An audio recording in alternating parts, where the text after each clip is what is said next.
Hey guys, what's up? Rides Up Productions here, and today I'm going to be doing a video of a countdown of every single coaster to ever exist at Great Adventure. So as of 2020, Six Flags Great Adventure, which is currently the world's largest seasonal amusement park, will have had 30 different coasters come and go throughout the property since 1974.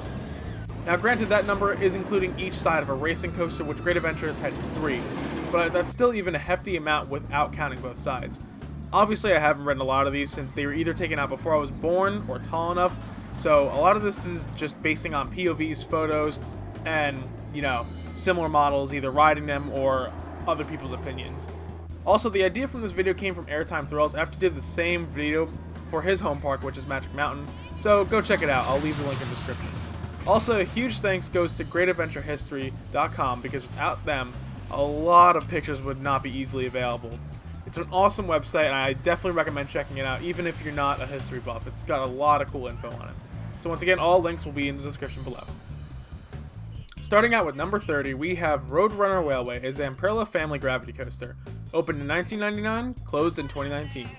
There isn't much to say about this coaster. In fact, I don't even have any pictures of it, even though it's been around since I've been born. And I've only ridden it about 3 times in my life, maybe more, maybe less.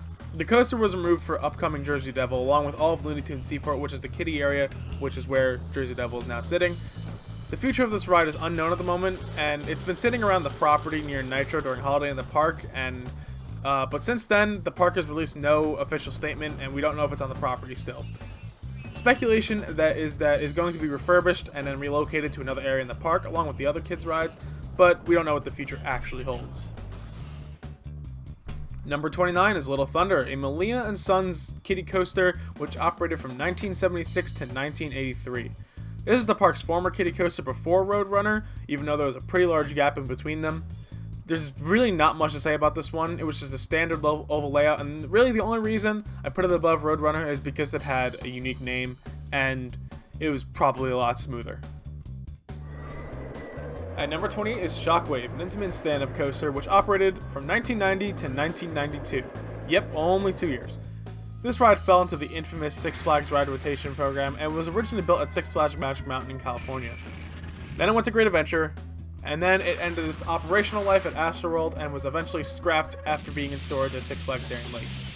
This ride is an older stand-up coaster with a pretty bland layout with only one inversion, and from videos I've seen, it seemed really, really rough, and that's why it's landing in the 20th position. For 27, we have Viper, a Togo looping coaster operating from 1995 to 2004. This is one of the most infamous coasters ever to be built in coaster history, as it was extremely, extremely rough. The first time I ever went to Great Adventure, I was about 3 or 4 years old, and I was with some of my family. Obviously, I didn't ride it because I was too small, and obviously I was probably scared too. But some of my other family members went on this, and they came off and immediately wanted to go home as they had excruciating migraines. Reports of bloody ears were common, and headaches were guaranteed. This ride was a Togo prototype that was originally built in the facility they owned in Ohio. Six Flags opted for the prototype instead of a new custom model to save money. The ride also faced insane technical issues and structural issues too, because it was just so rough, and it's pretty self-explanatory. The ride was down for pretty much the entirety of 2001 and 2005 season. Track sections were constantly being re-welded, and in 2005 it was decided that Viper would be scrapped to make way for new expansions. I put this above Shockwave because it was actually fairly unique in its layout, and I'm pretty sure it featured the first Heartline roll. If I'm wrong, someone correct me in the comments. And it also had some really, really cool theming, and I wish that Great Adventure still put this much theming into coasters, but we still got some good stuff. This ride did have potential. It was just very, very rough, and I feel like if Great Adventure actually went with the custom model instead of the prototype, it might actually still be operating today. At 26, we have Alpen Blitz, a Schwarzkopf Alpen Blitz 2 powered coaster, operating from 1976 to 1978. There's really nothing much to see here. It was a small family coaster with some turns and helixes, and it was honestly probably more smooth and more entertaining than Viper and Shockwave and the other 2 kiddie coasters, so I'm gonna put it above them. At number 25 is Harley Quinn Crazy Train, previously known as Blackbeard's Lost Treasure Train, a Zero large Tivoli coaster, which is the first coaster on this list to still be operating, which has been operating since 1999. These are fun little family coasters, and there are quite a bit of them around, so they're not too unique. They have some fun little laterals to them, and are definitely a good introductory coaster for little kids, but nothing too special. Number 24 is Big Fury, a Pinfari Zyklon, operating from 1974 to 1977, making it one of the park's opening year rides. Almost every park had one of these in the 70s and 80s. They were small, compact, thrilling coasters, and they were dirt cheap too. There are a ton of these around, but if there was one unique thing about this one, that it was surrounded by the trees to really make some cool near-miss effects. At 23 is Dark Knight, an indoor Mack Rides Wild Mouse, operating since 2008. These rides are fun little family coasters, and the theming certainly makes it much better than it really is. I like to ride this a few times a season, especially if it has no line. Ultimately, it is a wild mouse, and there's still quite a few of these rides throughout the chain, so it's a low placing ride for now. At number 22 is Skull Mountain, an Alpen Minetrain, operating since 1996. This ride is a pretty big meme throughout the coaster world because of its first drop, and its apparent great airtime. In my opinion, it's a good floater, but it doesn't live up to the hype. In my opinion, after that first drop though, the ride does fall flat, providing a boring, jerky ride with pacing. I do enjoy riding this here and there because I still have memorized the layout, and so being in the darkness does actually give it a fun factor and a little bit of unpredictableness. And the theming is nice, which it helps place higher.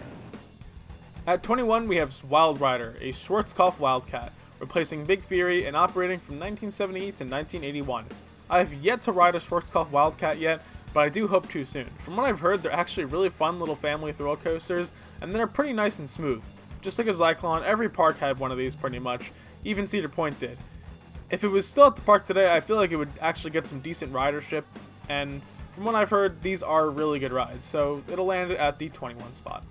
Starting the top 20 is Sarajevo Bobsled, an intimate bobsled coaster operating from 1984 to 1988. Now, even though I was born in 2000, and obviously this coaster was removed 12 years before I was born, I've actually ridden this, as it's now located at Great Escape in Queensbury, New York. This is another one of the coasters to fall into the ride rotation program, and has also seen a home at Six Flags Great America's Rolling Thunder. These are really fun rides, but they do tend to beat you up, because the cars are really cramped, and the aligners going into the brake runs are really not smooth at all. They do pull some decent forces though, and they feel really out of control. You even get some weird airtime that shouldn't happen, but it does, and you slam back down into your seat, which I thought was kind of painful, but it was really fun. There are some moments where it literally feels like it's going to jump off the track, and I definitely recommend getting on one of these before they're all gone, because they all are a dying breed. There's 2 Intamin Bobs left in the US, which are Great Escape and at Six Flags over in Texas, so definitely go check them out. At number 19 is Runaway Minetrain, a narrow development mine train operating since 1974. This is the park's first coaster, and unfortunately, it was much less than it was originally going to be due to budget cuts when the park was first built by Warner Leroy as just Great Adventure. This is one of the shorter mine trains out there, but it gives a very intense ride, especially for a family coaster. I'm definitely biased when it comes to this ride, as it sits close to my heart. This is my first big coaster, and I rode it when I was just 5 years old. It was also one of the first coasters I ever operated too, so I've gotten quite a bit of rides on this in the past 2 seasons. People will say this is the worst coaster in the park due to its rough ride and boring layout, but I disagree, but I also do see where they're coming from. The ride is now 46 years old, so I give it a break on the roughness. It's all in that janky aero experience that I really enjoy. Every time I ride this, I have fun. The first helix has some cool near-miss elements where the supports feel like they're literally going to slap you, and the funky track transitions make it feel kind of out of control of some sorts. The ride does go through some other dips and turns before the grand finale, which is an insane airtime hill with the scenic turn over the lake that everybody knows. The airtime on this ride is what places it so high. The sudden transition makes it a sustained pop of ejector air, and it compares to Magnum XL 200's hills at the end. 18 is a really strange one, which is Jumbo Jet, a Schwarzkopf Jumbo Jet, which never actually opened, but it was built in 1975 and removed weeks later after park opening.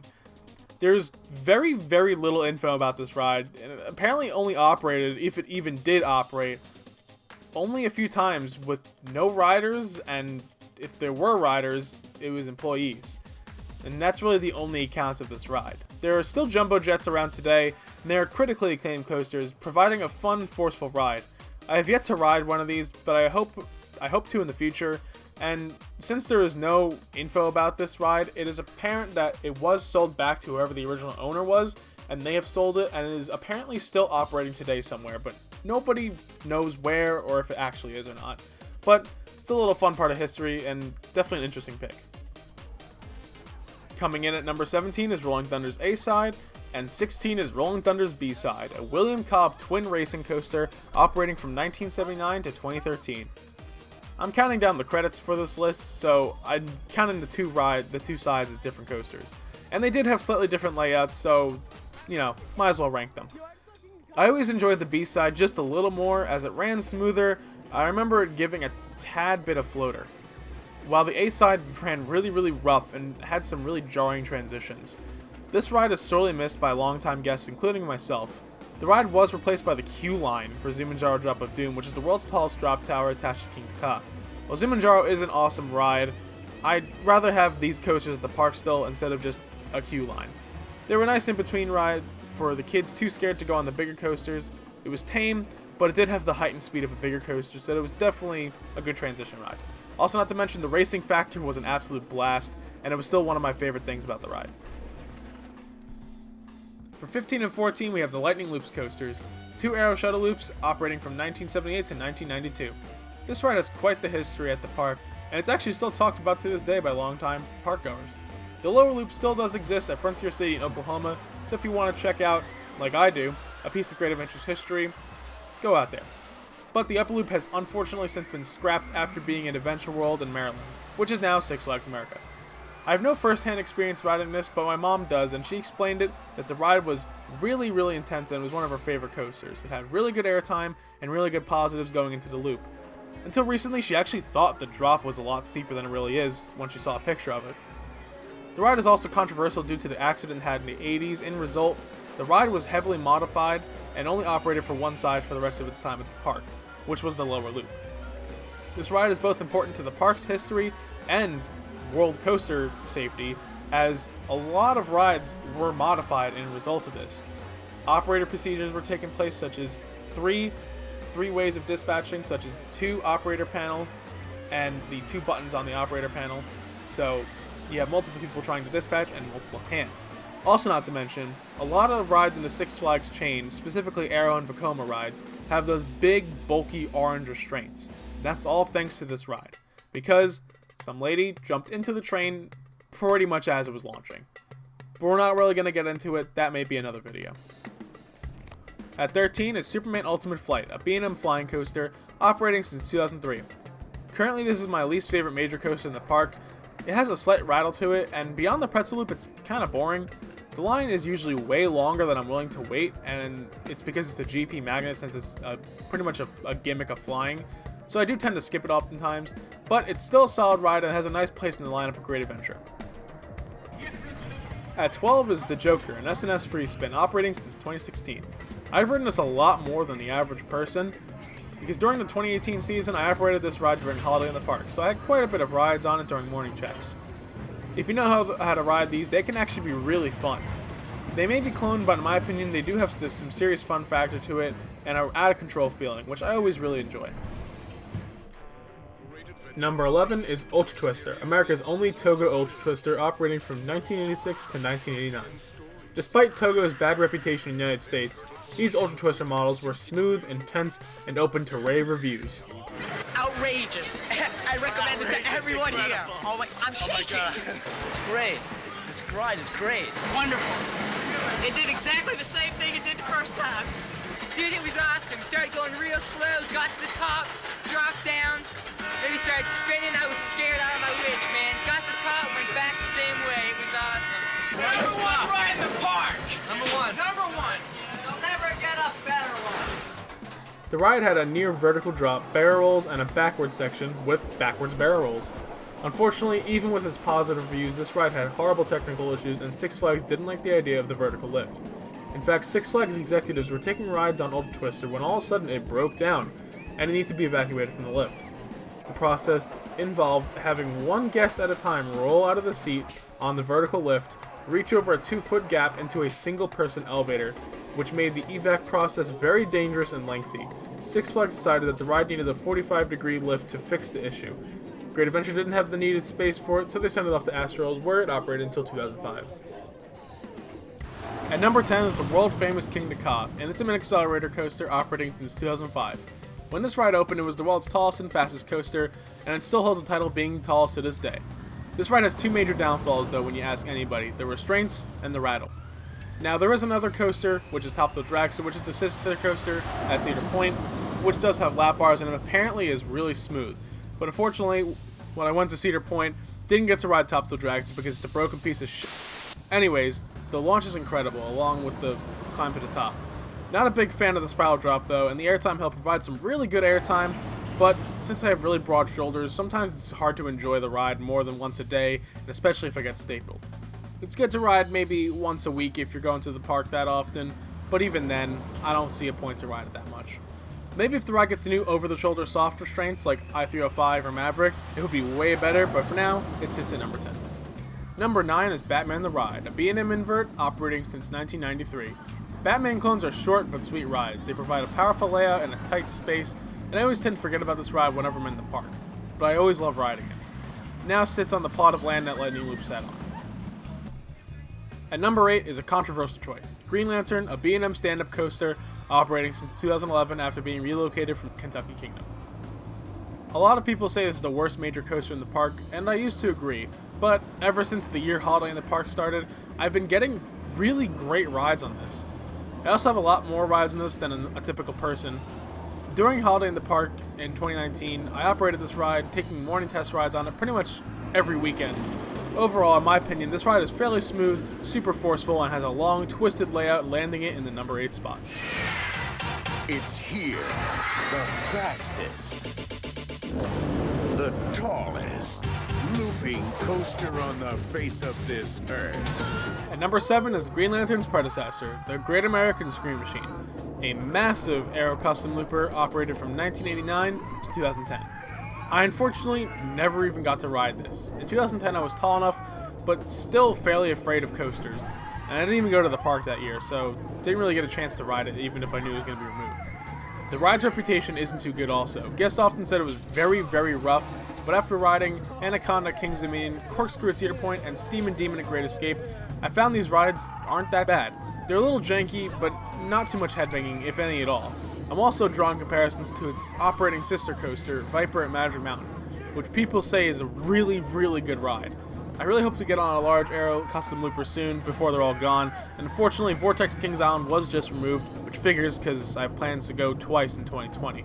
But hopefully I can get out to Magic Mountain before they remove Viper. Number 6 is Batman and Robin the Chiller, the Robin Side, a premier LAM launch coaster operating from 1997 to 2007. Even if you aren't familiar with Great Adventures history, you know what this ride is. Batman and Robin the Chiller was one of the most infamous coasters ever built in history. They were a set of shuttle launch coasters themed to the iconic duo of Batman and Robin, as the name suggests. These rides were apparently super intense. Just as they were intense, they were unreliable. They were intended to duel, but unfortunately the launch system actually took up so much power that it caused blackouts and brownouts in the park and surrounding neighborhoods. Can't even imagine just making lunch one day and all of a sudden your power goes out because Batman and Robin decided to duel. Since there is a layout difference between the two, I decided that Robin side was the quote-unquote not as good side because it has a cobra roll, which is a common element in the coaster world, so I put Batman above this. Robin starts up with a 65-mile-an-hour launch and goes into a huge cobra roll, hitting 4.5 Gs in there, which is a lot even for today's standards. After the cobra roll, it rose into a snappy 0G roll and then a 200-foot spike, repeating the ride backwards. Like I said, unfortunately due to its horrible reputation, high downtime, and upkeep costs, Batman and Robin was removed in 2007, even after heavy modifications, including removing the 0G rolls in favor for a twist. At 5 is Batman and Robin the Chiller, Batman, the other premier launch shuttle coaster operating sporadically between 1997 and 2007. As if the Robin side wasn't down enough, this one was even worse. Despite, in my opinion, looking like the better side and with the unique inverted top hat, Six Flags deemed that the Batman side would become a parts donor for the Robin side, so it was very, very rare for this ride to be open. Most enthusiasts have deemed this a rare credit because it's barely ever open. To go deeper into the ride's problems, the LAM motors actually used to smoke up after overheating, which was pretty often, and the trains would even occasionally valley due to high winds or colder temperatures. Luckily, if you'd like to grab a similar experience to Batman and Robin, you can check out Mr. Freeze clones at Six Flags Over Texas and St. Louis. The most similar coaster I've ridden for this is Joker's Jinx at Six Flags America. This ride is intense, smooth, and whippy, and I can't even imagine what the higher speeds and more unique elements were like on this one. If you guys want to find out more information about these rides, you can go check out eltororyan's video or Theme Park Crazy's video. They have really in-depth videos explaining the flaws and history of this ride. I'll leave the links in the description. You guys can go check them out. Number 4 is Bizarro, the world's first B&M floorless coaster, operating from 1999 to 2008 as Medusa, and from 2009 to today as Bizarro. Bizarro has always been one of my favorites, with its long layout filled with inversions and cool elements. When this ride opened in 1999, it had the standard B&M layout we see today: loop, dive loop, zero-G roll, cobra roll, 2 corkscrews, and brake run. Along with Quinn, this was the first coaster to do this set of inversions in this order, so I guess you could say it was unique for the time. This ride is butter smooth, and the zero-G roll makes this ride alone. It's whippy, yet graceful at the same time. Bizarro was repainted for the 2008 season, and special effects were added along with scenery and music. The music can no longer be found on the ride though, but the fire, mist, and lights still can. Overall, I think this ride will always be one of the best in the parks, and I hope to see it around for a really long time. Number 3 is Nitro, a B&M hypercoaster operating since 2001. Way back in the day when I was just getting into coasters, Nitro was my number 1. Now granted, it was only my 15th credit, but Nitro was my number 1 for about a year or two until I started getting around to more parks and getting more rides in El Toro.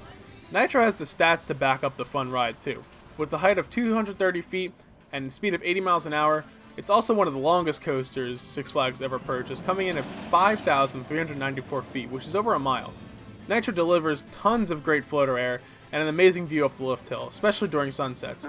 Nitro tends to be the general public's favorite coaster in the park, but enthusiasts tend to prefer some others. Number 2 is the Jersey Devil Coaster, the world's tallest, fastest, and longest RMC Raptor, opening in 2020. Now yes, this isn't open yet, so nobody knows how it's going to be, and I haven't ridden any other coasters on this list really, so why not include it? Jersey Devil will most likely be the second best coaster in this park, with its awesome airtime and inversions, and I know I cannot wait to ride it later this year. Now, I'm also trying to compare it to the other Raptors. They are really whippy, they're really fast, and everyone really likes them, but this one looks a little slower and more drawn out, so I'm thinking it's going to be the second best coaster, like I said.